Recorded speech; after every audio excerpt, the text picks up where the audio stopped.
Africa, bicycle riding, everybody's watching. Irushanwa ridasanzwe rigera mu ntara zose.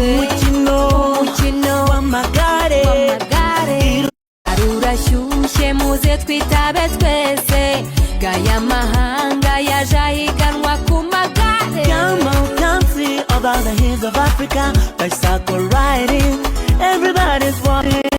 Irushanwa ridasanzwe rigera mu ntara zose. Umukino w'amagare irushanwa Tour du Rwanda. Tour du Rwanda, stop du vélo. Tour du Rwanda, stop du vélo. Abantu ibihumbi ku misozi igihumbi. Ihuruje amahanga. Everybody, watu kutoka nchi mbalimbali wamekutana kwa nchi moja Rwanda. Gea barabarani uone kwa macho yako. N'abahungu b'iwacu baje n'abakobwa b'iwacu babukereye. We really gotta have fun. You don't really wanna miss out. Umukino w'amagare irushanwa Tour du Rwanda.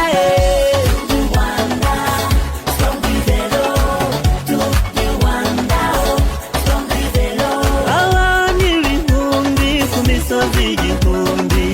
Ihuruje amahanga.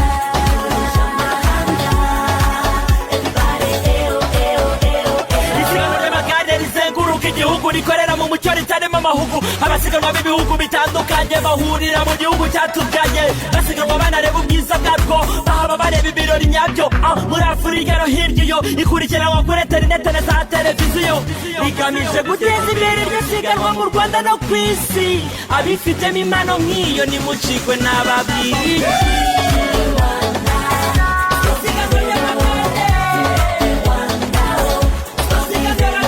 Abantu ibihumbi ku misozi igihumbi.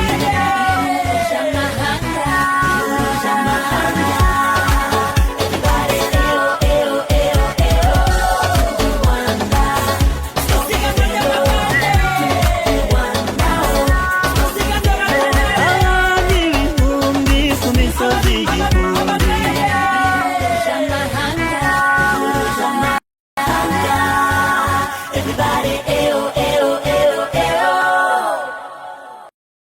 Hello everyone, once again you're welcome na Tour du Rwanda 2025. You're welcome in stage number 5.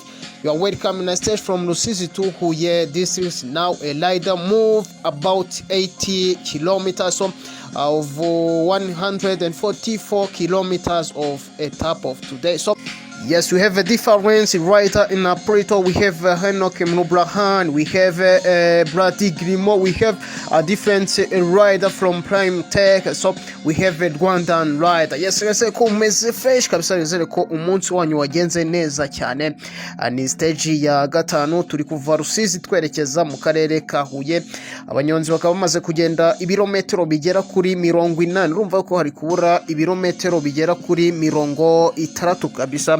Tukaba tugeze mu mujyi wa Huye. Ese ninde noneho uri buze kuba yegukana etape y'uyu munsi, etape ya gatanu? Navuga yuko umunyarwanda akomeje kugenda yivanga kabisa mu bakinnyi batanu bakomeje kugenda bayobora igikundi cyangwa se bayoboye etape y'uyu munsi. Umunyarwanda kabisa akomeje kugenda agaragaza yuko afite agatege ndetse binashobotse uyu munsi yaza kuba muri bamwe biteze gutwara etape y'uyu munsi. Ngira ngo ni musore bita Henok Mnubrahan anyonzi gare, abantu bifata ku munwa rwose. Ni Henok navuga ko yakubise yanyonzi gare ava muri Plateau kubita satira breakaway, ariko nago arabafata neza ndetse mu kanya gatoya sinzi nimba atari wafate kuko anyonze igare abantu benshi bifata ku munwa ndetse ni byinshi bigiye bitandukanye. Ariko hari akantu ndebye muri classification ndavuga ati reka mbanze nkababwire rwose, nta kantu navuga ko si keza.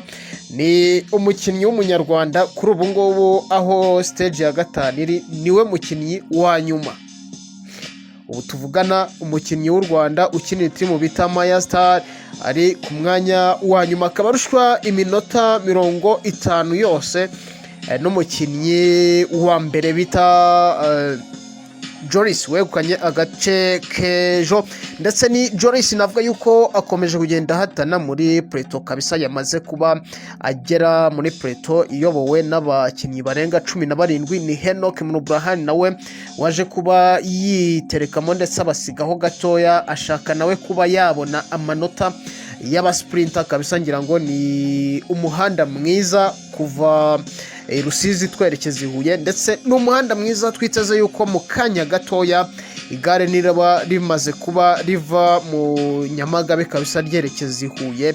Niho hantu navuga ko hari buze kuza harimo atake zimeze nabi ziteye ubwoba, ndetse ariko mbwira abantu baherereye mu gace ka Huye gukomeza kugenda mwitegura, kuko mu kanya gatoya tuvugana rwose muraza kuba mumeze neza, murimo mureba etape y'umunsi uko iraza kuba irangira. Ese umunyarwanda uyu munsi araza kuba yegukana etape?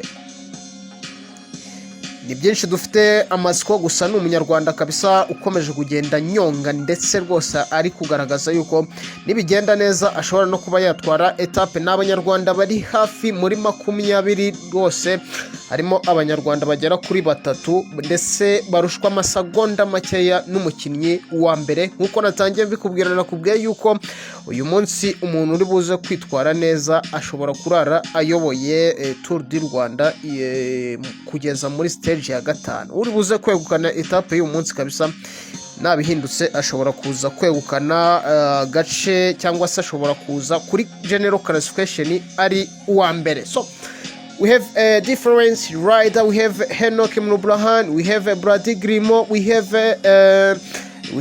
Donier, we have Joris and different rider. So I need to ask you one question. So do you think who is going to win etape of today? Wherever you are, the people from Rwanda, people from America, Europe, who is going to win etape of today?